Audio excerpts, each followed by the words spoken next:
Then next point is in multimedia, animation is used to further enhance, enrich the experience of the user to further understand the information conveyed to them. ये कल भी हमने इसकी देख लिया था description क्या है इसका. तो अगर हम एनिमेशन की फॉर्म में किसी चीज़ को देख रहे हैं तो वो हमको ज़्यादा इफेक्टिव लगता है. एक बहुत ही अच्छा एग्जाम्पल है जैसे कि हमने एफओसी के अंदर इंटरनेट वाला यूनिट जो था उसके अंदर देखा था ना, how does internet works. Video याद है वो जिसमें स्पेस वो दिख रहा था, पूरा अर्थ दिख रहा था, डेटा सेंड होता हुआ दिख रहा था, वो केबल कैसे बिछाई जाती है वाटर के नीचे सीज में, वो दिख रहा था. तो सब क्या था, पूरी एनिमेटेड वीडियो थी. और उसको देख के मतलब कितना अच्छे से क्लियर हो रही थी चीज़ें कि कैसे वर्क कर रहा है, कैसे डेटा आ रहा है, कैसे वो लेन बिछा रहे हैं, कैसे वो हम टावर तक आ रहा है, टावर से लोगों के सेल फोन्स तक आ रहा है. तो अगर उसको सिर्फ वर्बली या कहीं मैं इस तरह से स्लाइड के थ्रू या डॉक्यूमेंट के थ्रू बताती तो उतना ज़्यादा इफेक्टिव नहीं होता as compare to that video. तो अपने एक्सपीरियंस को एनहांस करने के लिए, बेटर अंडरस्टैंडिंग के लिए एनिमेशन को यूज़ किया जाता है और एंटरटेनमेंट के लिए तो ये यूज़ होता ही है. देन ये है एनिमेशन. देन लास्ट एलिमेंट होता है मल्टीमीडिया के अंदर video. Is the video is the technology of capturing, recording, processing, transmitting and reconstructing moving pictures.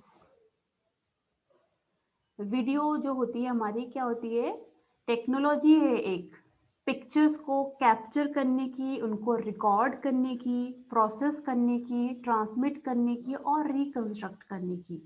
Basically video जैसी कोई चीज़ होती ही नहीं है. वीडियो जैसी कोई चीज़ होती ही नहीं है, वो पिक्चर्स ही हैं.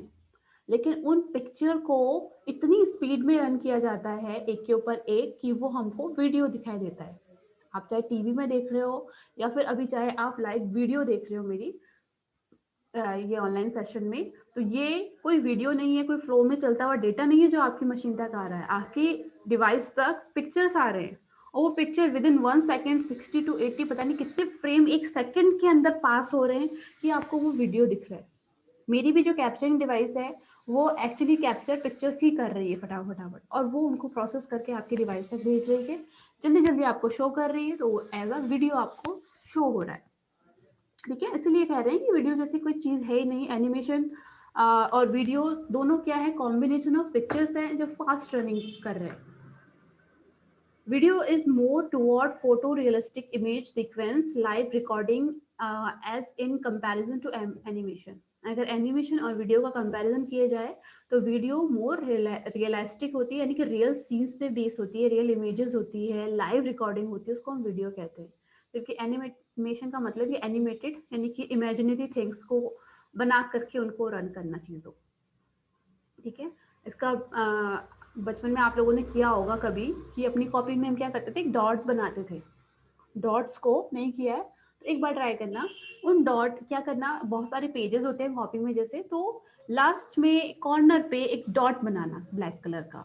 उसके ही नेक्स्ट पेज पे वो डॉट फिर से बनाना, लेकिन उसकी स्पेसिंग थोड़ी सी चेंज. ठीक है, अगर आपने पहला डॉट यहाँ पर बनाया, दूसरे पेज में थोड़ा यहाँ, तीसरे में थोड़ा इधर थोड़ा इधर थोड़ा इधर, इस तरह से बनाना और उसको फटाफट फ्लिप करना एक बार पूरे पेजेस को. तो ऐसा लगेगा आपको कि डॉट क्या कर रहा है, मूव कर रहा है. सेम सीक्वेंस यहाँ, सेम प्रोसेस यहाँ पर भी होता है. वो फ्रेम हमको इसलिए मूविंग लगते हैं बिकॉज वो इतनी स्पीड से रन हो रहे हैं.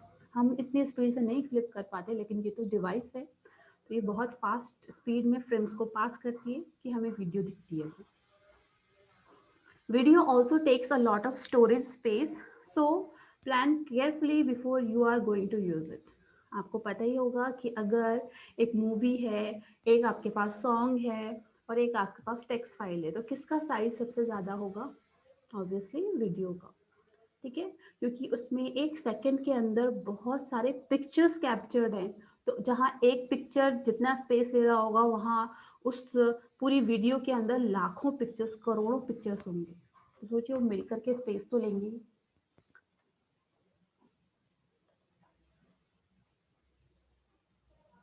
यस ऋषिराज.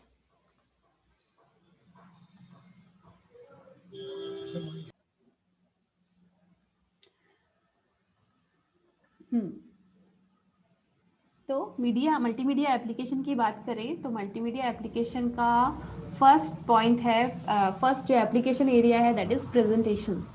प्रेजेंटेशन मतलब जो हम पावर पॉइंट में बेसिकली प्रेजेंटेशन बनाते हैं, मेन उसी की बात हो रही है। प्रेजेंटेशन हम किसी भी सॉफ्टवेयर को लेकर वैसे बना सकते हैं, बट मेनली प्रेजेंटेशन हम पावर पॉइंट को लेकर के बनाते हैं, जिसके अंदर हम बहुत सारी चीज़ें इंक्लूड कर सकते हैं। आप लोग पढ़ोगे, बीबीसी में तो हट गया इस बात सिलेबस से, बट बनाओगे आप लोग अभी प्रेजेंटेशंस, टॉपिक्स मिलेंगे आप लोगों को, एक एक टॉपिक मिलेगा, उसके ऊपर आपको प्रेजेंटेशन देनी पड़ेगी एट द एंड, ठीक है। जब सिलेबस वगैरह कंप्लीट हो जाता है तब ये चीज़ होती है। तो वहाँ पर आप क्या करोगे, टेक्स्ट भी इंक्लूड कर सकते हो, अपनी प्रेजेंटेशन को इफेक्टिव बनाने के लिए साउंड भी इंक्लूड कर सकते हो, एनिमेशन भी इंक्लूड कर सकते हो, वीडियो भी रख सकते हो, हाइपर लिंकिंग, जो मर्जी वहाँ पर सारे मल्टीमीडिया एलिमेंट्स जो हमने पढ़े वो सब यहाँ पर यूज हो सकते हैं और होते हैं, इसीलिए इसको एप्लीकेशन ऑफ मल्टीमीडिया के अंदर रखा गया है। Presentation with the help of multimedia presentation can be made effective, effective बनाई जा सकती है। जैसे कि एक सिंपल अभी प्रेजेंटेशन आपके सामने ओपन है, तो इसको ये डिजाइन वगैरह देना, ठीक है, हेडिंग, सब हेडिंग, सब चीजें यूजिंग जिस सॉफ्टवेयर के थ्रू मैं यूज कर रही हूँ, मुझे एबल कर रहा है कि मैं इसमें इंक्लूड कर सकती हूँ। इसमें कुछ इमेजेस इंक्लूडेड होती हैं, वो इमेजेस में ऐड कर सकती हूँ। साउंड करना चाहूँ, साउंड इसमें ऐड कर सकती हूँ, वीडियो वो भी ऐड कर सकती हूँ, एनिमेशन वो भी ऐड कर सकती हूँ, ठीक है। तो आपको जितना इफेक्टिव और जितनी रिक्वायरमेंट है उसके अकॉर्डिंग आप अपनी प्रेजेंटेशन तैयार कर सकते हैं। तो this is the one of the use of multimedia application, multimedia का एक एप्लीकेशन है। Next, e books. Today books are digitised and easily available on the internet. Books पहले सिर्फ हम फिजिकल फॉर्म में पढ़ते थे, लेकिन अब क्या हो रहा है, उनके सॉफ्ट कॉपी भी हमको अवेलेबल है, और वो मोर कन्वीनियंट भी हम उसको बोल सकते हैं खुद के लिए, कि हमको कैरी नहीं करनी पड़ती है बुक्स। इवन एक डिवाइस भी आती है, अमेजोन की है, किसकी है, वो पूरी डिवाइस, मतलब एक पूरा लाइब्रेरी है या बुक है पूरी, जिसके अंदर आप रीडिंग के पर्पज से उस डिवाइस को पूरा यूज करते हो। उस पर आप मार्क भी कर सकते हो, बुक मार्क वगैरह जो भी आप एक बुक पे कर सकते हो। हाँ, किंडल, बिल्कुल सही, किंडल है।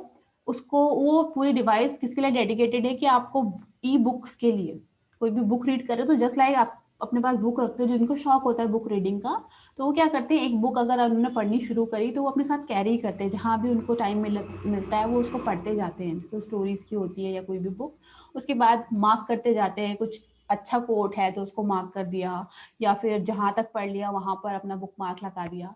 तो पूरे डिवाइस में भी आप वो चीजें कर सकते हो, ठीक है। तो वो एक मल्टीमीडिया का ही इम्पोर्टेंट यूज है वहाँ पर। और बाकी भी आप लोग भी जैसे देखो तो ई बुक्स अवेलेबल होती है हर सब्जेक्ट की, ताकि आप अपने फोन पर भी बुक्स में कुछ टॉपिक्स देखने हैं, कोई चैप्टर देखना है तो आप आराम से पढ़ सकते हो। तो डिजिटल फॉर्मेट है वो, एक बुक का डिजिटल फॉर्म है। डिजिटल मतलब एक डिजिटल डिवाइस के थ्रू आप एक्सेस कर रहे हो, डिजिटल कंटेंट है वो, और है वो एक बुक, तो इसलिए हम इसको क्या बोल रहे हैं, books are digitised. Digital library. Digital library का मतलब, लाइब्रेरी तो सेम चीज़ है कि जहाँ पर collection of books, collection of study material, collection of जो भी आप पढ़ने के लिए यूज़ करना चाहो वो आपको सब मिलता है किसी भी लाइब्रेरी में। तो डिजिटल का मतलब आपको वो चीज़ें कंप्यूटर पे या अपने इलेक्ट्रॉनिक डिवाइस, अपनी डिजिटल डिवाइस के थ्रू एक्सेस आप कर पा रहे हो, दैट इज डिजिटल लाइब्रेरी। तो डिजिटल लाइब्रेरी भी बहुत इन है, यूज में है, बिकॉज कंप्यूटर और मोबाइल का ही टाइम है अभी। तो मैनुअली कोई बुक ना परचेज कर रहा है, ना किसी लाइब्रेरी में जाके पढ़ना पसंद करता है। आप सारा सर्चिंग का भी करना है तो डिजिटल लाइब्रेरी में आप कर सकते हैं। The need to be physically present at a library is no more necessary. Libraries can be accessed from the internet also. Digitization has helped library to come to this level of development. ठीक है, libraries को भी digitise कर दिया यहाँ पर। ये भी एक एप्लीकेशन है मल्टीमीडिया का। देन नेक्स्ट है इसके अंदर e learning. E learning best example अभी चल ही रहा है। Today, most of the institution, public as well as private both, are using such technologies to educate people. ठीक है, अगर ये ई लर्निंग नहीं होता, यानी कि ई लर्निंग में सिर्फ यही नहीं है कि अभी सेशंस चल रहे हैं, हमारी ऑनलाइन क्लासेस चल रही है, वही ई लर्निंग है, नो। जैसे बच्चों के लिए भी एप्स आ रहे हैं, बायजूस और वेदांतु, ये सब एप्स अभी बहुत चल रहे हैं, ठीक है। वाइट हेड कोडिंग वगैरह सीख रहे बच्चे, तो वो भी ई लर्निंग का पार्ट है। किसकी हेल्प से पॉसिबल हो पा रहा है? मल्टीमीडिया की हेल्प से। मल्टीमीडिया कंटेंट को वो उसमें यूज कर रहे हैं बच्चों को सिखाने के लिए, पढ़ाने के लिए, इसलिए इसको बोल रहे हैं। ठीक है, बाकी और चीज़ों भी इंक्लूड होती है उसमें, but multimedia is the main tool, है ना, कि अपनी बात को दूसरे तक रखे जा सके इफेक्टिव वे में। ठीक, देन मल्टीमीडिया एप्लीकेशन के अंदर नेक्स्ट आता है movie making. Most of the special effect that we see in any movie is only because of multimedia technology. Movies में भी मल्टीमीडिया को खूब यूज किया जा रहा है, एनिमेशन क्रिएट करना है कहीं पे, ये जो स्पेशल इफेक्ट्स यूज करते हैं, graphics and sound, special sound, ये सब मल्टीमीडिया के ही एप्लीकेशन एरियाज के अंदर आता है। वीडियो गेम्स में, ठीक है, video games are one of the most interesting creation of multimedia technology. Video games facilitate not only the children but adult too. ठीक है, सब लोग आजकल गेमिंग में खूब लगे हुए हैं, एक तो लॉकडाउन, ऊपर से इंटरनेट इतना चीपर हो गया है, ऊपर से मतलब सब कुछ फेवर में है आजकल बच्चों के, तो खूब गेमिंग वगैरह चल रहा है। पबजी तो बेस्ट एग्जांपल है ही। हर्ष कुमार, आप ज़्यादा खेलते हो शायद, है ना, बैन हो गया इंडिया में तो, लेकिन ठीक। तो वीडियो गेम्स पे भी मल्टीमीडिया का ही एप्लीकेशन चल रहा है खूब। उसके बाद हाँ, मुझे पता है, मतलब बैन तो सिर्फ बोलने के लिए है, बाकी मेथड बहुत सारे हैं। मल्टीमीडिया कॉन्फ्रेंसिंग, एनिमेटेड फिल्म्स, ठीक है, और मल्टीमीडिया एनिमेटेड फिल्म तो हमको पता ही है, मल्टीमीडिया का एक इम्पॉर्टेंट एलिमेंट ही है एनिमेशन, तो वो है। ठीक है, देन हाँ, और गेम के नेम मुझे बता रहे हो आप लोग, तो मैं बिल्कुल भी इंटरेस्टेड नहीं हूँ गेम्स में। ठीक है, यहाँ पर ज़रूरत पड़ेगी तो आप लिख सकते हो इन गेम के नाम, बिल्कुल जहाँ पर चीज़ें यूज़ में आ सकती है आप यूज़ कर सकते हैं।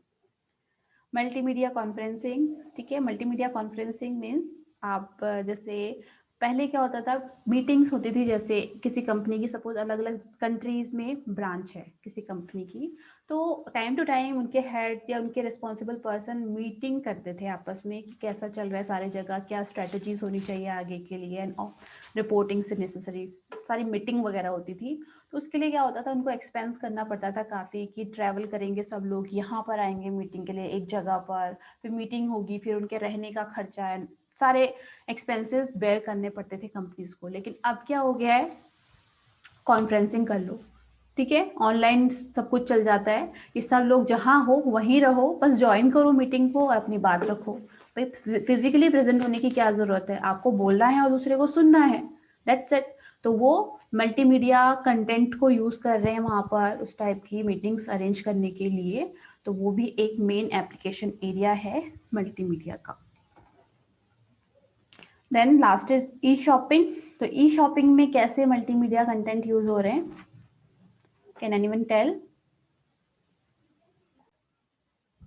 ठीक है, ई शॉपिंग एक अनदर एरिया है मल्टीमीडिया एप्लीकेशन को, मल्टीमीडिया कंटेंट्स को एक्सेस करने का।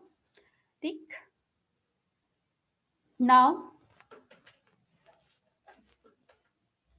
एडवांटेजेस क्या क्या है मल्टीमीडिया के, बहुत बेसिक से टॉपिक्स चल रहे हैं अभी, जो हमको पता है मल्टीमीडिया को हम समझ चुके हैं।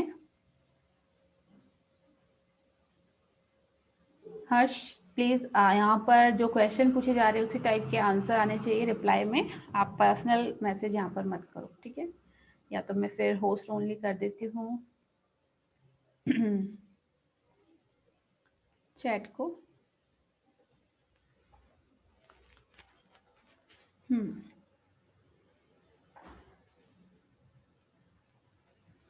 चलिए, तो ये है था मल्टीमीडिया के एप्लीकेशन एरियाज। अब है मल्टीमीडिया के एडवांटेजेस। एडवांटेजेस क्या क्या हो सकते हैं मल्टीमीडिया के? Increase learning effectiveness. अगर ई लर्निंग एप्लीकेशन एरिया की बात करें तो इफेक्टिवनेस बढ़ जाती है लर्निंग की, ठीक है। आजकल बच्चे क्यों इतने इंटरेस्टेड हैं इस टाइप की ऑनलाइन एप्स में, क्लासेस में? क्योंकि वहां पर क्लास में तो क्या होता है, टीचर एक्सप्लेन करता है with the help of board, ठीक है, प्रोजेक्टर भी ऑन कर यूज कर सकता है, लेकिन वहां पर ज़्यादा ऑप्शंस होते हैं उसके पास लर्न करने के लिए। एक तो आराम से रिलैक्स्ड बैठा है, अपना कंप्यूटर ऑन है, कोई उसको ऐसे डायरेक्टली नहीं देख रहा है या सुपरवाइज कर रहा है, तो आराम से रिलैक्स मोड में पढ़ सकता है वहाँ पर। फिर उसके सामने जो चीज़ें हैं, टूल्स हैं मल्टीमीडिया के, वो भी बहुत सारे यूज़ में आ सकते हैं सेम टाइम पर।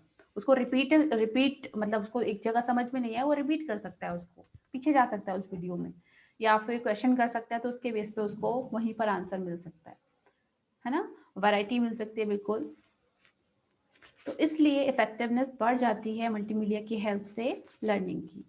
Gain and hold attention, attention को गेन करना और होल्ड करके रखना। गेन मतलब पहले तो अटेंशन लेना किसी की, और होल्ड करके रखना मतलब अटेंशन रहे वहीं पर। ऐसा नहीं कि अटेंशन तो गेन तो कर ली लेकिन वो फिर देखा उसने और फिर इधर उधर देखने लगा। अटेंशन गेन करना और वो देखता ही रहे, कोई पर्सन समझता ही रहे, तो that is gain and hold. तो अटेंशन को गेन और होल्ड करने का काम मल्टीमीडिया की हेल्प से ज़्यादा अच्छे से हो पाता है।